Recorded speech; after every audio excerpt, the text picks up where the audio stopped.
buscan las naciones poder y majestad.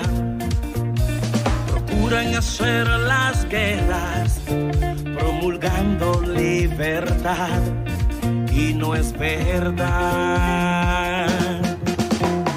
¿Cómo pueden ofrecer algo que ellos no nos pueden dar?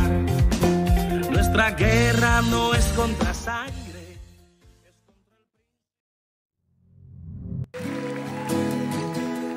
Em Romanos, vamos começar. Em Romanos 8,15.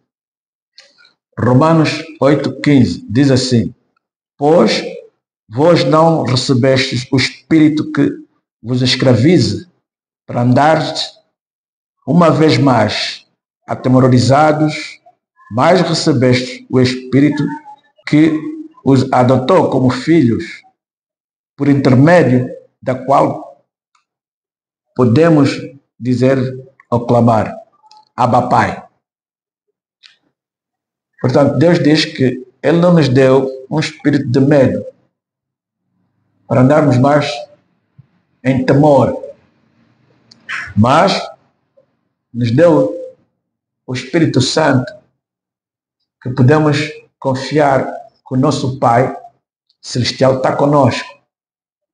Amém? Amém. Portanto, hoje eu vou falar sobre o espírito de medo e de covardia. Espírito de medo e de covardia. Portanto, o medo é uma arma que o inimigo tem usado muito frequentemente contra o povo de Deus. Quando olhamos no Velho Testamento e também no Novo Testamento, podemos ver como é que muitos servos de Deus se intimidavam porque eram atacados por esse espírito de medo, e muitos até cometeram erros gravíssimos.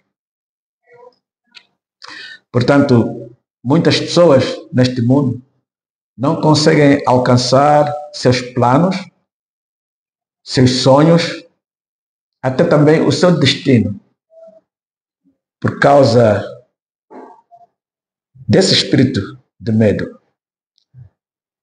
Eles não alcançam o seu destino ou os planos que têm nas suas vidas, não por falta de fé ou por falta de capacidade ou até oportunidade. Não. Eles não alcançam porque eles são atacados por esse espírito de medo. Portanto, o espírito de medo tem sido uma arma fundamental que o inimigo usa para controlar famílias, instituições, bairros, cidades, até nações. Nós estamos a viver em Angola momentos difíceis como nação. O inimigo tomou as instituições, tomou os bairros, tomou as famílias, e a maior parte das pessoas tem medo de se levantar contra esse espírito que intimida a população. Portanto, nós vimos como é que a corrupção, o crime, o pecado está a ocupar toda a nação. Até a igreja foi tomada. Portanto, como é que ele opera nas famílias? Sabemos que não é a maioria dos membros das famílias que se levantam contra a palavra de Deus, que se levantam contra aquilo que é correto. Não, normalmente é sempre uma minoria. Às vezes uma tia que se levanta, por exemplo, contra a verdade, contra a maneira pela qual temos que fazer o pedido ou até o casamento.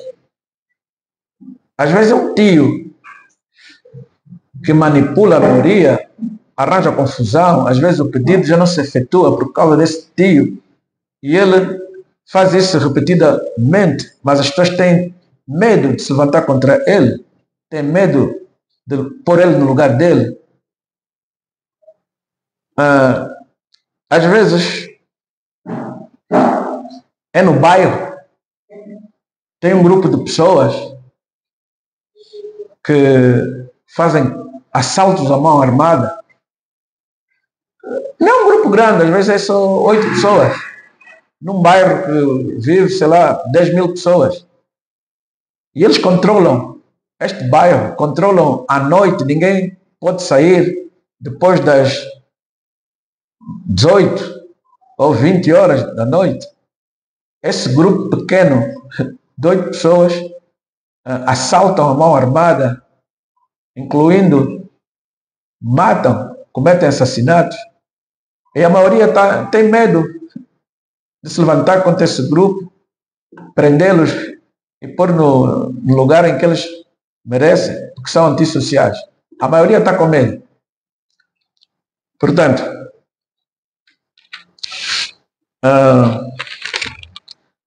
o que é o medo? O medo é um estado emocional transmitido pela consciência para alertar que há perigo.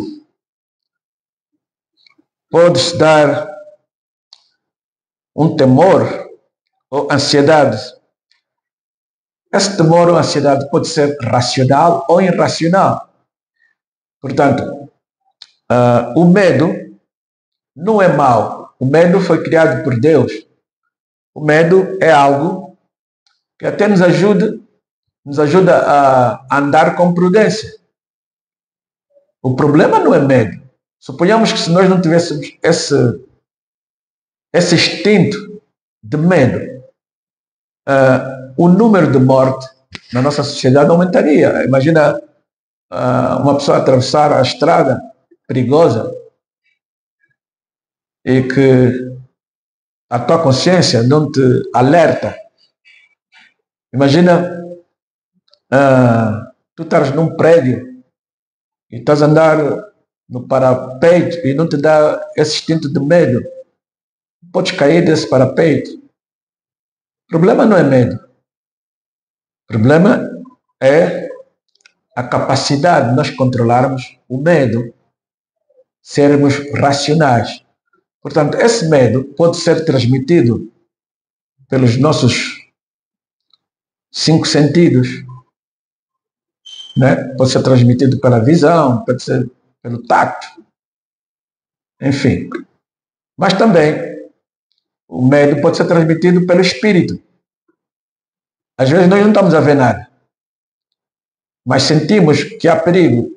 Dar um exemplo, na mata, quem já andou nas aldeias, estamos a andar na mata, de repente sentes uma sensação de medo, paras e olhas bem, reparas, afinal ali tem um ninho de cobra enrolada, que se avançasse o teu pé ia cair nesse ninho e ela ia te picar. Então o espírito também nos avisa, e é Deus que nos dá esse instinto. Perdão. Às vezes estamos no quarto, sentimos uma sensação de medo, sentimos a presença de alguém satânico. É o nosso espírito que nos está a avisar que no teu quarto tem um espírito maligno. Então, podemos tomar medidas. Portanto, o medo não é mau. O medo, quando não é controlado, torna-se covardia. A falta de firmeza, falta de coragem de vencer o medo, a falta de controle, a falta de equilíbrio. Portanto, esta é que é o grande problema. Muitos cristãos, muitos crentes, muitos servos de Deus deixaram-se vencer por esse espírito de medo. Vamos ver 1 Samuel 15, a partir do 24. Diz assim, vamos começar do 21. Do 20, desculpa. Então disse Saul a Samuel: antes dei ouvidos à voz do Senhor e caminhei no caminho pelo qual o Senhor me enviou e trouxe a Agag, rei de Amaleque, e os malaquitas destruí totalmente.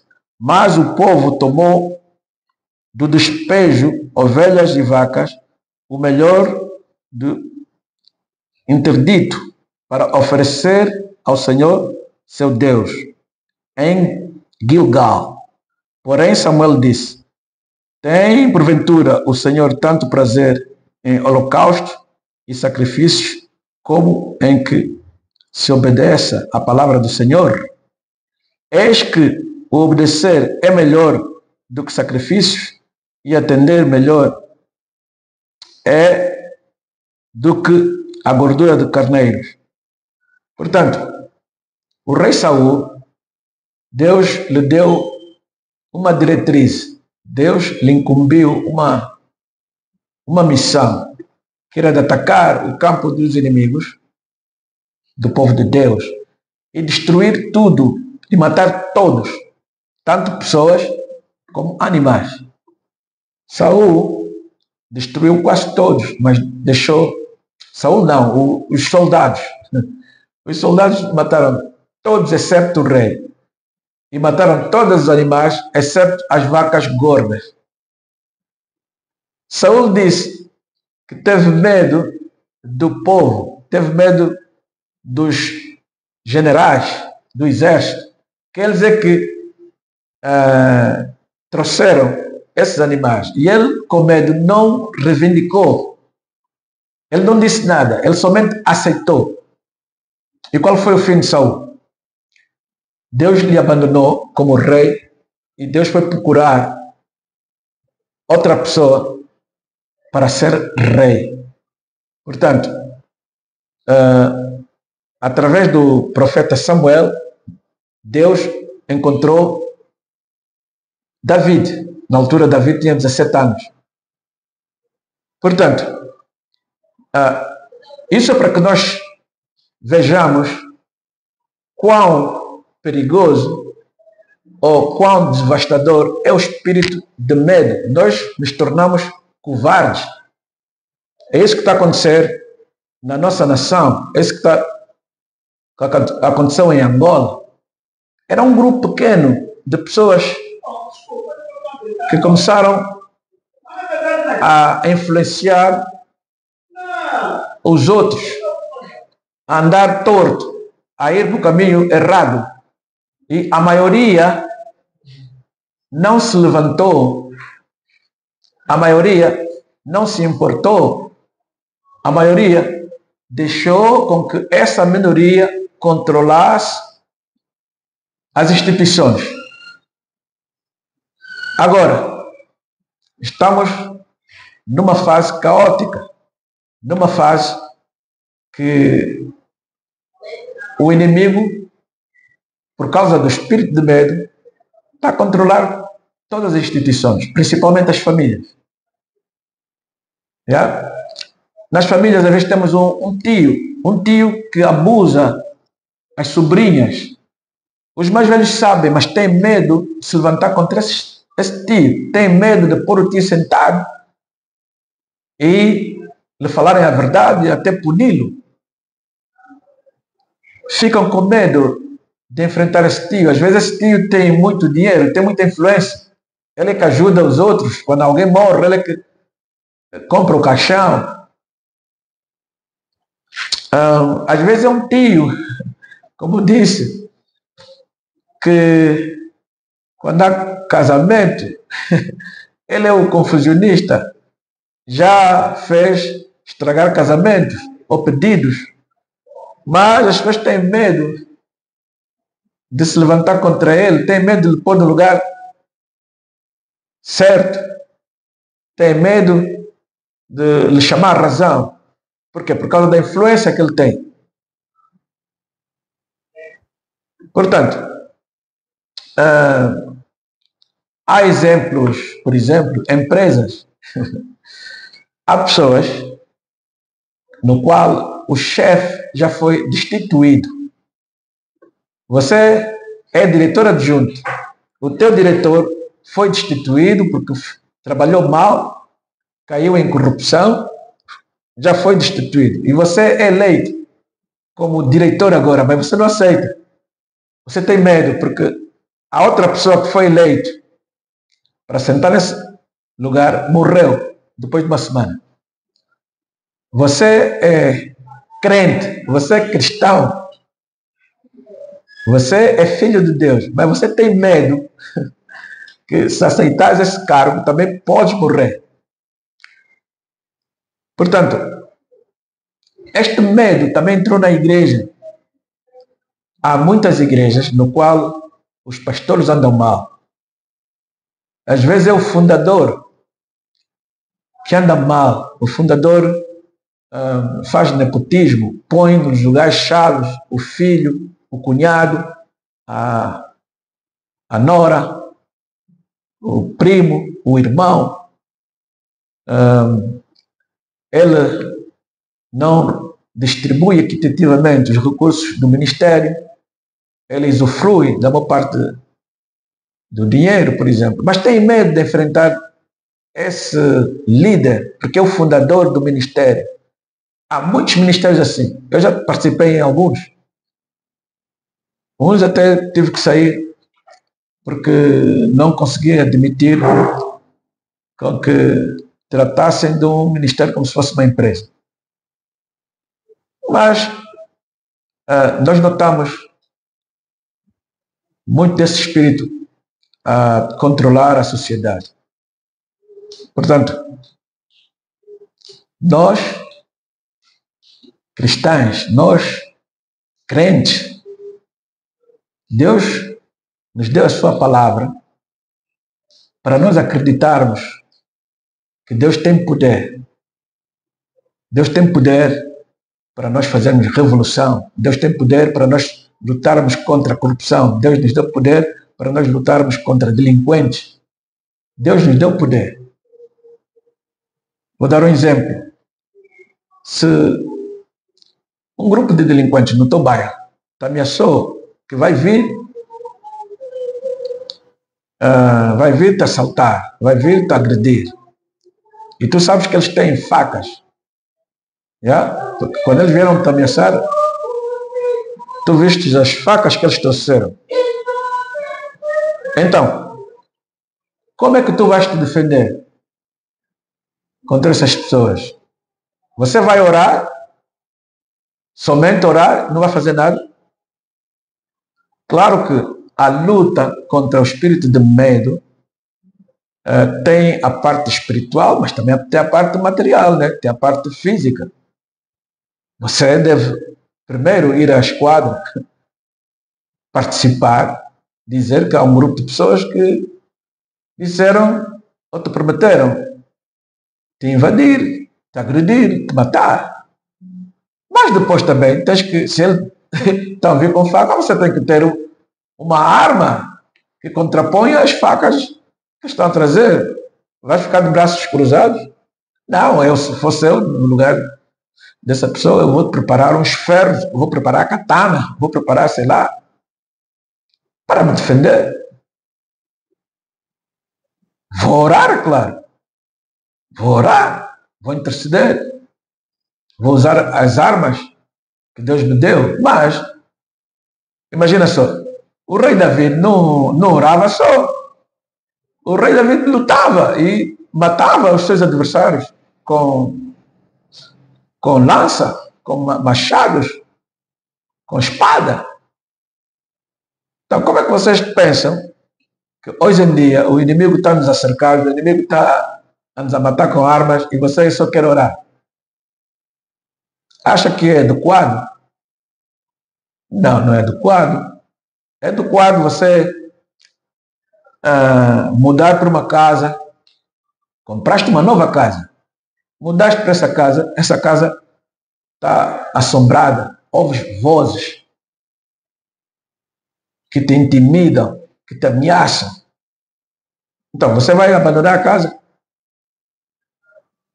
Você que é cristão, você que acredita na palavra de Deus, vai abandonar a casa e vai embora? Falaste com o pastor que tens ouvido vozes, tens ouvido passos. O pastor que só orou.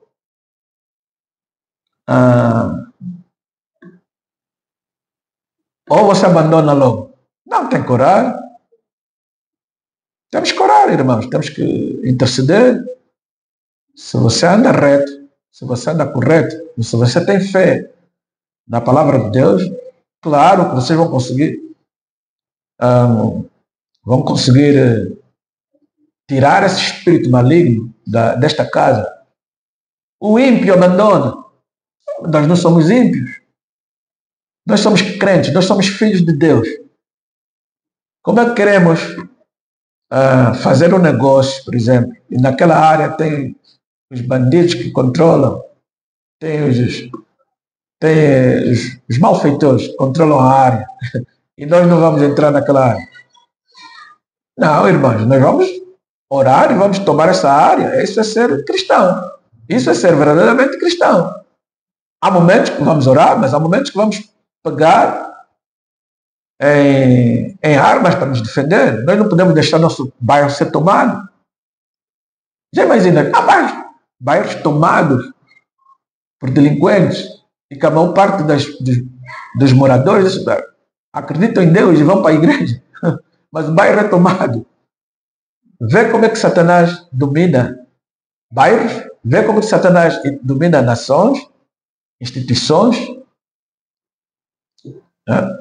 Você que é cristão, já foste eleito, mas tens medo de assumir o cargo. Porque não, aí é perigoso. Aí mata. Meus irmãos, nós temos que nos levantar. A palavra de Deus é verdadeira e eficaz. Vamos ver em Juízes 6, 25. Juízes 6, 25, para vermos o que é que este servo de Deus, Juízes 6, 27. 6, 27. Então Gideão tomou 10 homens de entre os seus servos e fez como o Senhor lhe disse. E sucedeu que, temendo ele a casa de seu pai e os homens daquela cidade, não o fez de dia, mas fê-lo de noite.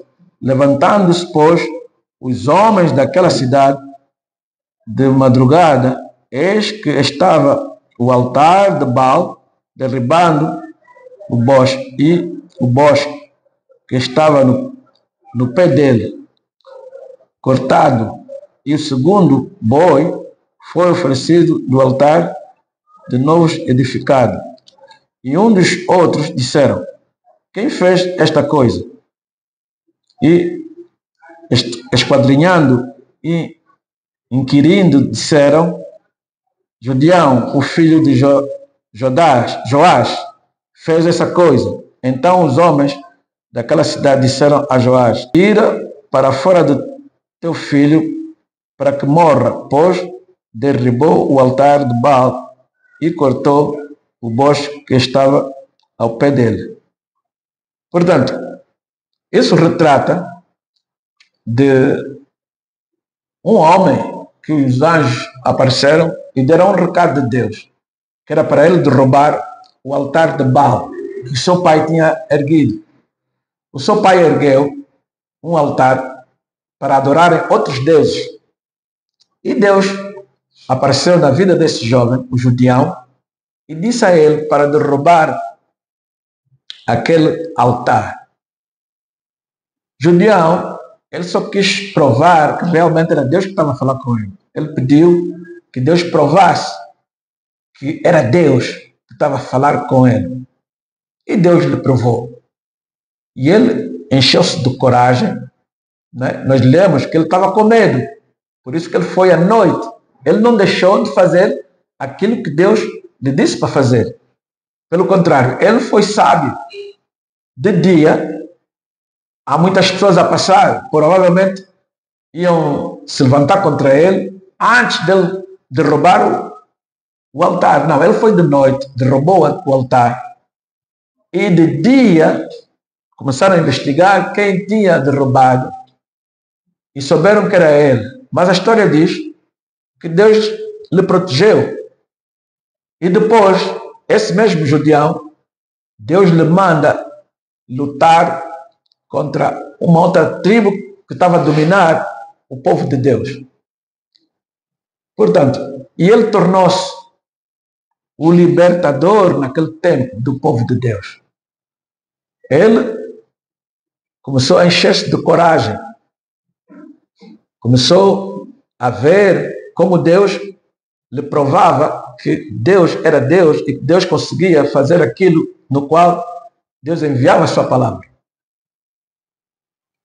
Portanto, não é o que nós devemos fazer. Imagina se nós todos nos levantássemos, por exemplo, no seio da nossa família, a nossa família ia ser tomada pelo maligno. Muitas famílias já não há união. Muitas famílias já não conseguem sentar juntos por causa da desunião. O espírito que veio, intimidou, houve medo de se levantar contra a tia que dominava a família, a tia que era o inimigo lhe usava. Essa tia trouxe divisão entre a família. Deixaram a família dividir-se. Às vezes até o primogênito. É o primeiro filho que fica com tudo, ninguém se levanta contra ele. Não, nós somos cristãos. Meus irmãos, nós temos que ter uma nova atitude. Ser cristão é acreditar que quando Deus dá a história de Saúl, a história de Davi, a história de Gideão, a história de Moisés, não são histórias de carochinha, são acontecimentos, coisas que aconteceram para que nos sirva de exemplo. Meu irmão, a igreja pode ser recuperada. Você quando vê o teu pastor andar mal, o teu pastor até adultério, não, fala com o teu pastor, fala com os líderes. É claro que não vais falar com todo mundo, não vais desmascarar, não, mas fala com o teu pastor. Às vezes pode salvar o teu pastor, às vezes pode recuperar essa pessoa. Fala com os mais velhos, sentar com esse pastor. Às vezes ele está atrapado. Pode-se recuperar essa instituição.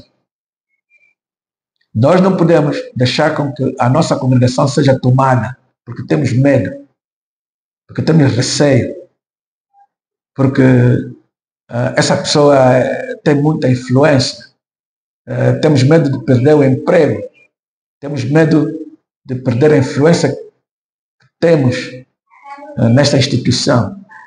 Não, nós temos que ser como David, temos que ser como João Batista. Lembra-se, João Batista, que o imperador estava a andar mal, o imperador andava com a mulher do irmão e fazia outras atrocidades. E João Batista começou a falar com ele, publicamente, que aquilo não era correto. João Batista foi morto. Às vezes, alguns de nós vão ter que tombar para falar a verdade. Eu não estou a dizer que Deus protege todos a ponto de ninguém morrer. Não, não é verdade. Porque a Bíblia mostra João Batista, morreu, mostra outras pessoas, como Samuel, também foi morto, e muitos outros. Se chegou o teu dia, se o teu destino é morrer para dar exemplo aos outros, é morrer para salvar os outros, se é teu destino, que assim seja. Se é meu destino, que assim seja.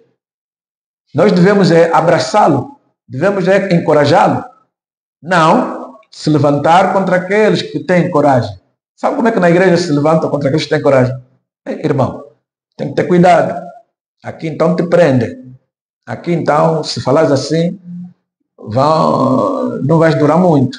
Quer dizer, então vamos continuar a sermos oprimidos pelo maligno. Vamos deixar o maligno tomar conta dos ministérios, tomar conta da igreja, controlar famílias, controlar instituições, que é suposto ser nosso. As nações é suposto ser dos filhos de Deus. Amém? Vamos ver a palavra de Deus. O que é que Deus diz para nos encorajar? Deus diz assim, em 1 de João 4,18, o amor não existe receio.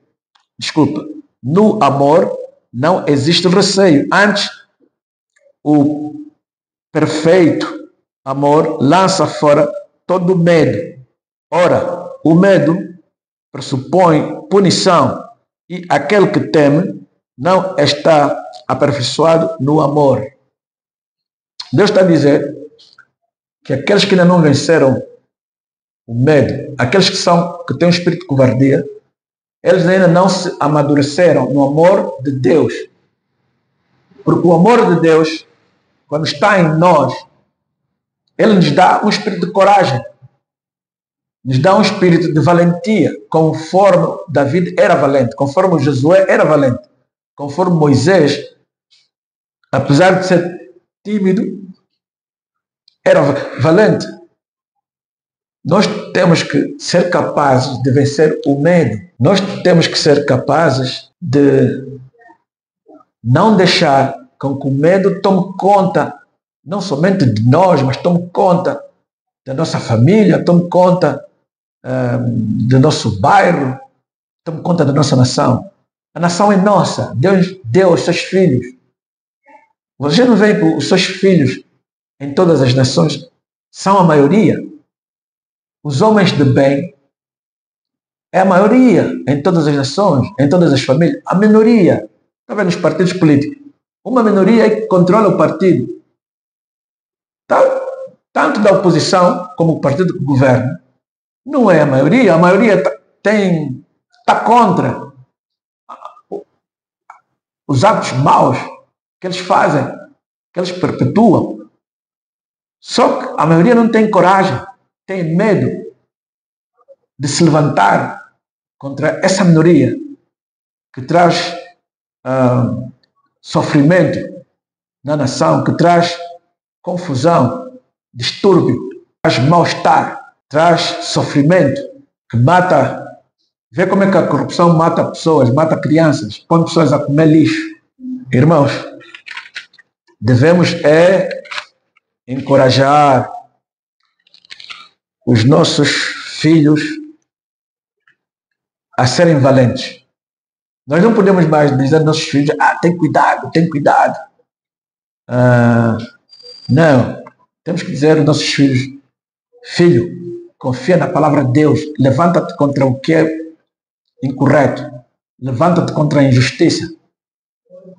A igreja, também os líderes da igreja, os pregadores, têm que pregar o espírito de coragem, têm que pregar um espírito de bravura.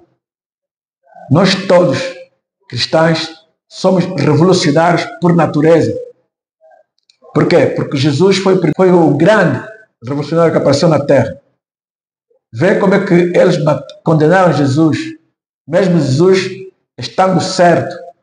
Jesus, quando apareceu, ele condenava o quê? Os fariseus. Ele condenava os atos dos fariseus. Lembra-se que naquele tempo, os fariseus é que julgavam o povo, é que governavam o povo. A igreja é que governava. A igreja é que julgava os casos na comunidade. Deus escolhia o rei, mas também Deus escolhia os profetas. Deus escolhia os líderes. O povo de Deus sempre foi liderado por Deus.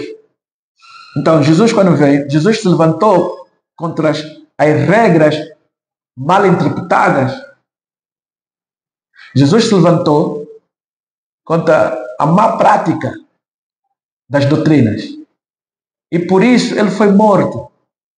Hoje em dia, é o nosso papel falar falar contra as más práticas da lei.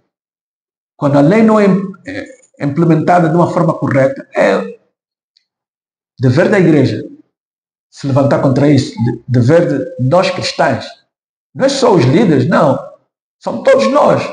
Nós somos todos responsáveis pela a nação, pela nossa família, pelo nosso bairro. Se estás a trabalhar numa empresa, tu és responsável também dessa empresa. Você não pode deixar o maligno vir tomar a empresa e você dizer que não é o teu problema. É teu problema, porque você pode ficar um dia sem esse emprego. Você não vê como é que a maioria da população não tem emprego? Com tanto dinheiro que se pode fazer, criar empresas, mas o maligno tomou as riquezas do país e você ainda tem medo de falar a verdade? Você tem medo de se levantar contra o maligno? Contra a injustiça? Você tem medo. Você agora se tornou covarde. O medo é tanto que agora tornaste tu um líder covarde. Um líder fácil de ser corrompido. Vem, te dá um dinheiro, te dá um carro e você aceita. E você cala a boca. Irmãos, não podemos repudiar aqueles que têm coragem. Não podemos repudiar aqueles que estão dispostos a morrer para falar sobre a verdade, para defender a verdade. Devemos olhar para essas pessoas e se juntar a eles. Juntos seremos mais fortes. Eles conseguem, o maligno consegue nos neutralizar quando somos poucos. O maligno consegue nos neutralizar quando estamos desunidos, mas quando estamos unidos na mesma causa, quando estamos unidos no mesmo espírito, nós nos tornamos cada vez mais fortes. Portanto, temos que ensinar os nossos filhos temos que ensinar nossos filhos a lutarem por causas justas, serem valentes, sinceros e humildes. Começa em dando o exemplo. Eu falo por mim mesmo. Eu não posso estar aqui a pregar de valentia e não ser valente. Quando existem problemas, não dar a cara, não ser eu o primeiro a se levantar. Não, os líderes têm que ser os primeiros a se levantar. Os líderes são os pastores, são os anciões, são os pais, são os professores, são os influenciadores. Todos nós que acreditamos na palavra de Deus e influenciamos os outros, somos líderes na sociedade. Vamos ver em Mateus 5,13. Mateus 5,13 diz assim, diz que os crentes são sal que tempera e preserva. Nós somos o sal da terra. Somos a luz deste mundo. Significa que nós devemos dar exemplo. Nós, os cristãos, nós que conhecemos a palavra, nós é que devemos iluminar a sociedade. Nós é que devemos influenciar os outros. Se perderem este poder, serão lançados fora e pisoteados.